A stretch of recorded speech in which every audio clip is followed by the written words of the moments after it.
Pebrero mga kanegosyo dahil sa unang araw ng buwan na ito. Hatid ko ay negosyong dala ay swerte for all ages. Malaki, mahaba, malaman, kering tanghalian o hapunan at perfect na almusal. Ang Level Up Hotdog for the win! Ang dami mong toppings, ha? Yes, ma. Nakakatakam naman. Stuck ako dito sa bahay. Gusto ko may mangyari. Nag-isip ako paano yung madaling lutuin, ano yung mura, affordable. Naisip ko yung overload na hotdog. Nilagyan ko siya ng iba-ibang toppings. Nag-base ako sa US. Hep, hindi pwedeng hiwain, mas lalo namang hindi pwedeng kainin. Nakatatakam kung titingnan, pero ang mga cake na ito, hindi raw pwedeng tikman. Ay, parang hindi naman siya cake. Malambot niya, pero hindi naman siya cake eh. Nag-isip ako ng mabebenta ko online yung hindi masisira. May mga napapanood po ako na gumagawa rin po ng mga dummy cakes. Parang na-inspired po ako gumawa doon. Naging monthly po namin is 50 to 80,000. Kapag peak season naman po, umabot po siya ng 100 to 200,000. Sana aabot ang 200 pesos mo. Ang maabilidad na si Mama Rosario, 200 piso lang ang hinugot para magsimula ng Merry Meriendang negosyo. Papunta na po ako ngayon sa ino-orderan ko ng mga kakanin. Ay po! Aba! Lalo na nung Christmas, halos araw-araw si Ma'am Susan nag-order. Pinangregalo daw niya kasi sabi niya sa akin, nasasarapan daw talaga yung mga binibigyan niya. Ayan na. Sarap. Lahat na yan sa Pera Paraan. Pwedeng ulam sa kanin. Pwede ring palaman sa tinapay. Wala rin pinipiling oras kung kailan pwedeng papakin. Kering tanghalian o hapunan at perfect na almusal. Kaya ang Pinoy hotdog pasok sa top 22 best Filipino breakfast ayon sa tasteatlas.com. Ano yung kinakain mo? Ha? Ha? Hotdog? Tol, patikim naman yan. Ha? Ha? Hotdog? Yan ang expression ng mga Gen Z ngayon kapag hindi nila maintindihan ang kausap nila. Pero alam niyo ba na ang hotdog sa Sampaloc, Manila ang naging daan sa mas malaking kita?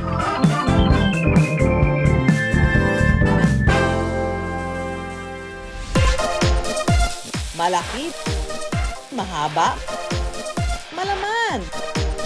Ganyan ang Level Up Hotdog ng 25 years old na si Nico. Nag-start yung overload na Hungarian nung pandemic. Stuck ako dito sa bahay. Gusto ko may mangyari.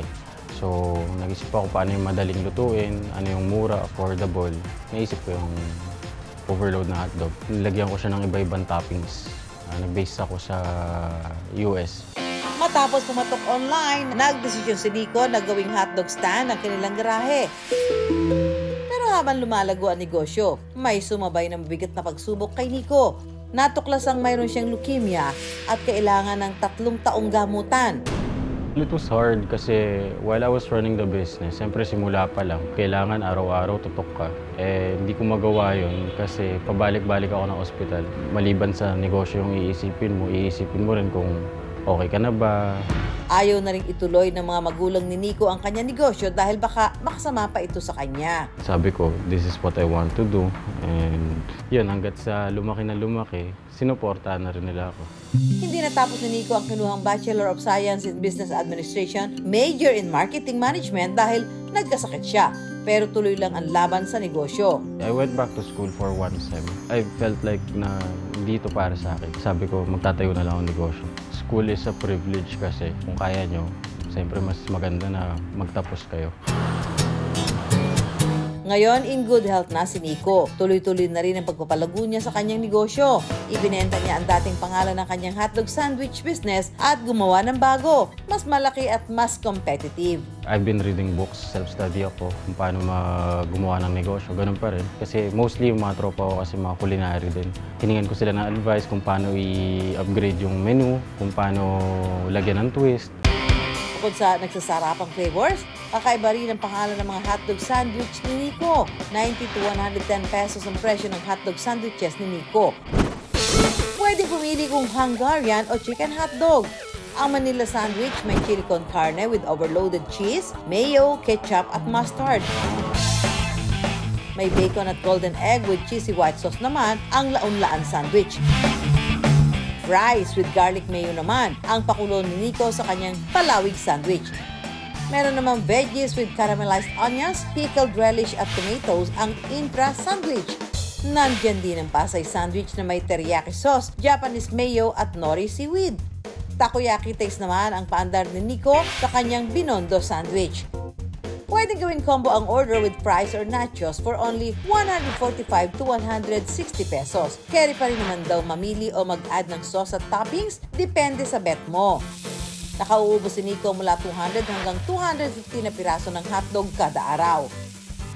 10,000 pesos ang hinugot ni Nico sa kanyang savings para ipuhunan. Nakabili siya ng mga gamit at ingredients. Level up na rin ang kanyang kita na aabot hanggang 100,000 pesos kada buwan. Ang dami mong toppings, ha? Yes, ma'am. Nakita ko kasi parang nakakatakam naman. Bakit pinangalan mo sa mga lugar, sa iba-ibang lugar sa Manila? Meron akong mga tambayan ko dati. Ah, talaga?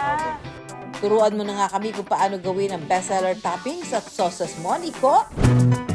Sa paggawa ng chili con carne, igigisa muna ang chili flakes sa mantika. Sunod na ilalagay ang tomato paste.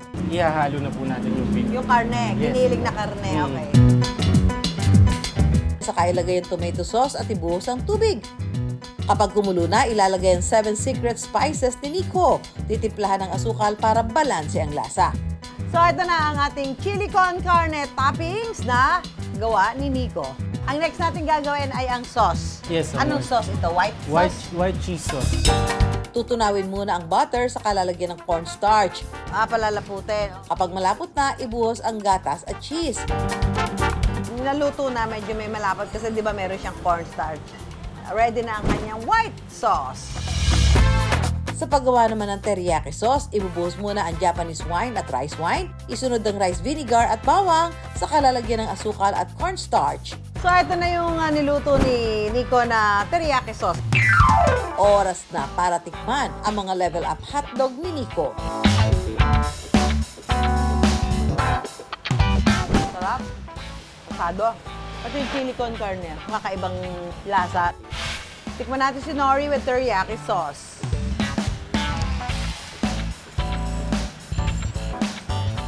Sarap din.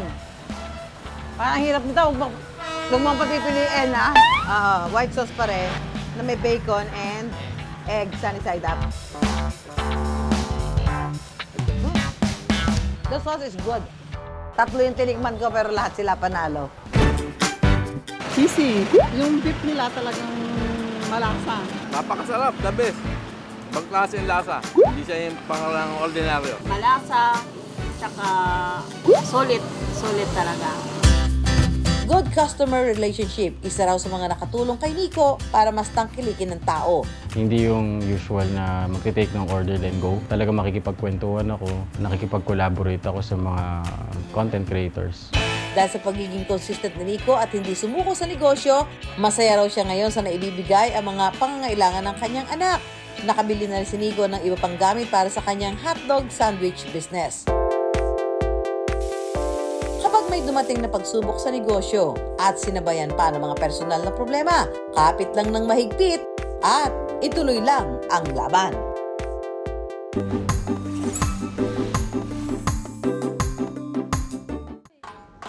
Hindi pwedeng hiwain, mas lalo namang hindi pwedeng kainin. Nakatatakam kung titingnan, pero ang mga cake na ito, hindi raw pwedeng tikman. Why naman?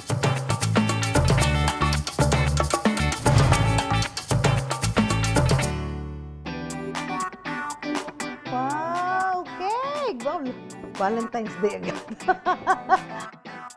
May cherry on top, ha? Cherry on top pa. Ay, ang sarap namang kainin na to. Parang hindi naman siya cake. Malambot na, pero hindi naman siya cake, eh. Mukhang na-prank ako doon. Ang ipinadala pala sa akin, cake kaibang cake. Na kapag binuksan, alahas ang laman. Kala ko pa naman totoong cake, hindi pala. Hindi pala siya totoong cherry. Hindi pala siya totoong icing. Jewelry box pala. Nakakainin ko dito ang jewelry. Ang jewelry box cake ibinebenta ng high school sweethearts turned husband and wife na sina Regine at Joshua. May mga napapanood po ako na gumagawa rin po ng mga dummy cakes. Tapos, ayun po, parang na-inspired po ako gumawa doon. Kasi nung bata pa ako, pangarap ko po maging pastry chef. Para ka lang din daw nagde-decorate ng totoong cake kapag nagde-design ng jewelry box cake. Ano pa nga ba? Eto na naman tayo. Baka masusubok ang cake decorating skills ko ngayong araw. Yan mga kapuso, ngayon po tuturuan tayo ni Regine na gumawa nitong mga jewelry box na cake. Ayan, sabi ko, nakakain ba to? Bali, kailangan lang po natin ng eto pong decoden. Bali, ipupush lang po natin siya dito. Parang gagawa lang po kayo ng maliit na alon. Alon. Tapos yung tape po, i-stop nyo po pa ganun. May galawang katawan. Hirap na hirap. Asa ba? Alam mo, maganda yung alon mo. Ito para sa akin, parang tropical. Ewan ko kung nangyari dito. Tsunami ito eh. Ayan, maganda ba? Tinanong pa talaga, maganda ba eh. Siyempre sasabihin ni Regine, opo, para lumakas loob ko. Unti-unti ko na siya na-perfect. Perfect pala hindi pare-pareho size. And then yung sunod po natin yung color pink. Ito po medyo mahirap din siya. Ay, di, ikaw na lang. Mahirap pala eh. Stress na meep! Ano ba to? Decoden po. Ano tong si Decoden? Ano ba Bali, to? ano po siya, para po siyang glue pero silicone po talaga yung component. Tumitigas to? Opo. Yung kay Regine, malinaw ang mensahe. Ito yung tinatawag ko sa painting, may abstract. Ito yung abstract decoration. Gusto nyo na bang makita kung ano ang kinalabasan ng aking artwork? Abangan nyo yan! Ang jewelry box cake ibinebenta ng high school sweethearts turned husband and wife na sina Regine at Joshua. Bagong produkto lang daw ang kanilang jewelry box cake. Dagdag sa nauna na nilang negosyo na beaded jewelry items. Bali, nag-start po yung business namin year 2021. Nag-isip ako ng kung ano yung mabebenta ko online, yung hindi masisira, hindi po mapapanis, or hindi po ako malulugi. Kumbaga, magkakaroon lang po ako ng stock dyan. Pwede ko pong i-improve yung product kapag hindi po siya naging mabenta. Nung una po, aminin ko po nung una, may doubt. Kasi po, pasagsagan po ng pandemic, and alam naman po naman natin nung pandemic po talaga nun is mahirap. Pero nung in-insist niya sa akin yun, naliwanagan naman ako sa vision niya. So ayun, sinuportahan ko siya. Pareha silang nasa kolehiyo noon nang sinimulan ang negosyo. At dahil estudyante pa lang, wala pa silang sapat na perang kapital. Ang ginamit na puhunan, ang natitira nilang pera na 1,000 piso. Parang tulong ko na rin po yun sa magulang ko, and para matustusan ko din po yung pangangailangan ko sa college ko po. Ang pagtatayo ng negosyo, tiyagaan daw talaga. Nung una po, onti lang po yung order, minsan nga po isa lang eh. Yung pinaka-una po naming benta sa TikTok, 600 pesos lang po. Isang buwan na po yun. Pero kahit matumal, hindi pinanghinaan ng loob si Regine. Pero nung nagkabenta pa akong isang beses po nun, parang dun po ako mas lalong na-motivate na magbenta pa online. Kasi may umu-order po eh. Kasi yun po, nagtuloy-tuloy po kami that time. Pinagtulungan ni Regine at Joshua ang negosyo hanggang sa unti-unti itong sumipa sa benta. Lumakas po siya nung gumagawa na po kami ng videos, nagla-live na rin po kami sa TikTok. Then may mga nag-a-affiliate na rin po ng mga products namin. Dahil sa patuloy nitong arangkada, nakapagbukas sila ng tindahan, maayos na sana ang lahat, pero muli silang sinubok ng problema. Sa physical store po namin, hindi po masyadong nagtagal kasi medyo nalugi din po kami that time. 6 months lang din po kami nun. So, nahati din po kasi yung focus namin nun eh. Na sa online, then sa physical store po namin. Malaki yung nalalabas namin pera sa renta, sa bayad namin sa tao, at the same time yung bills namin doon. So, nakikita namin na mas malaki pa yung lumalabas na pera kaysa pumapasok. So, ayun, napadesisyon namin na hindi na namin ituloy yung physical store. Dito sila nagdesisyong mag-focus sa online selling hanggang muling nakabawi ang kanilang negosyo. Naging monthly po namin is umabot po siya ng 50 to 80,000. Kapag peak season naman po, umabot po siya ng 100 to 200,000. Nakatulong din sa kanilang negosyo ang pagsali sa mga bazaar na kumpara sa physical store, arawan lang kung magbayad ng renta. This is it! Product reveal na! Ito na ang kinalabasan ng aking jewelry box cake. Look, but don't judge, okay? Ay, maganda naman po siya. Napilitan sila. More practice lang po. More practice. Masaya. Parang ano nga siya, yung parang therapeutic. Sa pag-iisip ng ininegosyo bukod sa kakaiba, isipin rin at pakiramdaman kung anong malapit sa iyong puso. Para ang iyong produkto, pusuan din ng tao.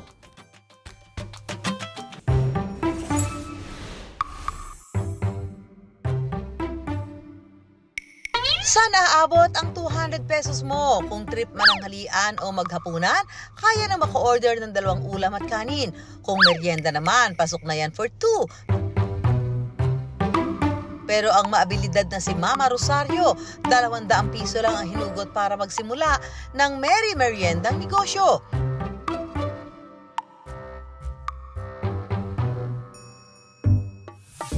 Sumansalatik, empanada, torta cake, at kung ano-ano pang kakanin. Yan ang nakatatakam na negosyo ni Mama Rosario na 8 taon nang bumubusog sa kanyang mga suki.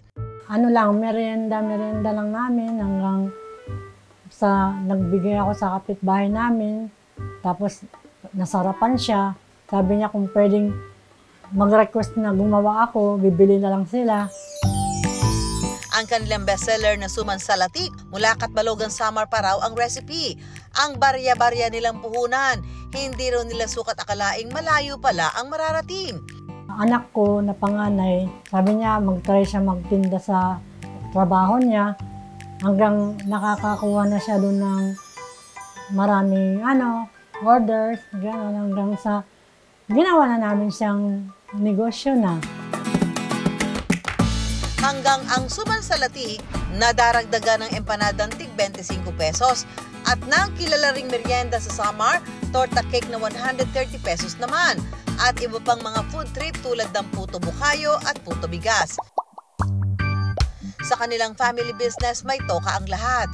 Ang kanyang mga anak daw ang taga-post at taga-tanggap ng order sa social media. Legit na family effort talaga para ang kanilang negosyo unti-unting lumago. Oo, lagi akong puyat kakabalo.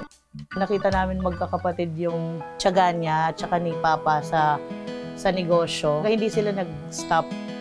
Tinuloy-tuloy pa rin nila to hanggang sa mas nakilala na sila. Masaya ako na dumadami yung customers ko. Natutulungan din ang pamilya ko.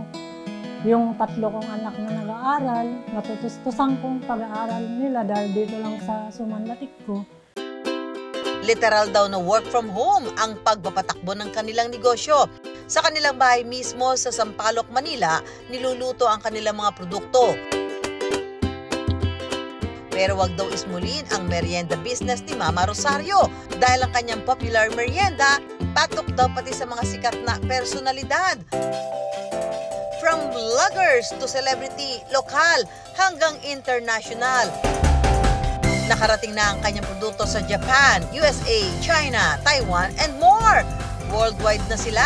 Kaya ang kita mula sa kanilang simple pero dekalidad na mga produkto, pumapalo na sa higit 100,000 pesos kada buwan. Winner! Ako rin mismo, suki nila. Lalo nung Christmas, halos araw-araw si Ma'am Susan nag-order. Pinangregalo daw niya kasi sabi niya sa akin, nasasarapan daw talaga yung mga binibigyan niya. And for today's ganap, bibisitahin ko ang paborito kong online meriendahan. Nako mga kapuso, eto, papunta na ho ako ngayon sa ino-orderan ko ng mga kakanin dito sa Sampaloc, Maynila. Si Nanay Rosario, magkikita na rin kami finally. Malalaman ko na ngayon kung paano niya niluluto ang mga ino-order kong kakanin gaya ng suman sa liya. Nana, hi po! Aba, ganito talaga? Dito mo na niluluto yan? Dito po. Wow! Tiyaga! suki ko si ma'am. Halo talaga ng halo. Halang po ng halo kasi pag hindi po hinalo, nasusunog. Tsaga mo? Opo. Pag nag-order pa naman ko na mga 3 box, 2 box. Minsan 8. 8. Yeah. Kasi nga, pinamimigay. Opo. Ayan, so may order ka ngayon? Opo. Ay, order ko, nasaan? Andun po sa Saan? loob. Halika. Ma'am, pasok po tayo. Good afternoon po. Ito ang tawag dito ay pinaka-sauce. Opo. Itong sauce na to ay ano to? Anong gawa? At gata? Opo. At? Bawang gata, Gata at panutsa po. Madalas ko orderin ito. Asuman sa liya. Opo. Ito talagang madalas ko order. At talagang lahat na Tsaka- binigyan ko niyan, ang sabi nila ay, wow. Kasi po totoo, itong makikita mo halo. malagkit na totoo yung kanya kasi talagang pag kinain mo, kulang na lang sumama yung ngalang-ngalang mo. Di ba? Magugustuhan nyo to. Teka, tikman natin. Kung kung ikaw nagda-diet, wag kang magpapatokso dito. Kasi ito, tukso ito. Ito yung pag kinain mo ba, parang gusto mo yung isang box ubusin. Kung nagda-diet, puro carbo to. Subukan natin. Sa harapan mo. Ayan na. Sarap. Talaga. Ito yung mga hinahanap mong totoong lasa ng kakanin.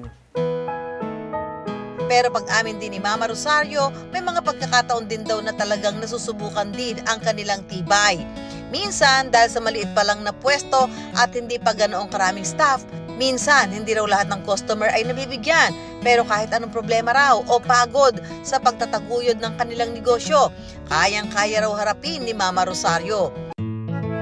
Ang tanging pangarap niya raw, lumago pa ang kanilang negosyo. Kung suswertein, magkaroon ng pwesto sa mall, airport, gustong-gusto ko yung, kumbaga yung hanap buhay ko. Kaya parang walang sa akin na nahirapan ako. Wala. Kumbaga mahal ko yung negosyo ko.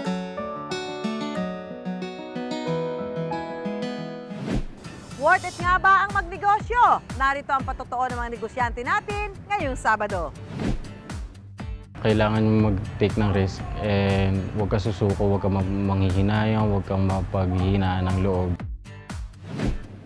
Importante talaga yung consistency. Mag-take talaga ng risk kasi kailangan mo explore lahat ng possibilities. May risk ng failure. Importante din yung failure sa negosyo eh. Kumbaga doon yung lesson eh. Pag dumating po sila sa time na napagod po sila or dumating po yung mga problema nila, pwede po sila magpahinga pero wag po silang susuko. Sa mga katulad ko na gusto magnegosyo, umpisahan nyo na agad para makakatulong kayo sa pamilya nyo at malay nyo, makilala rin kayo. Kaya bago mananghalian, mga business ideas muna ang aming pantakam. At laging tandaan, pera lang yan, kayang-kayang gawa ng paraan. Samahan nyo kami tuwing Sabado, alas 11:15 ng umaga sa GMA. Ako po si Susan Enriquez para sa Pera Paraan.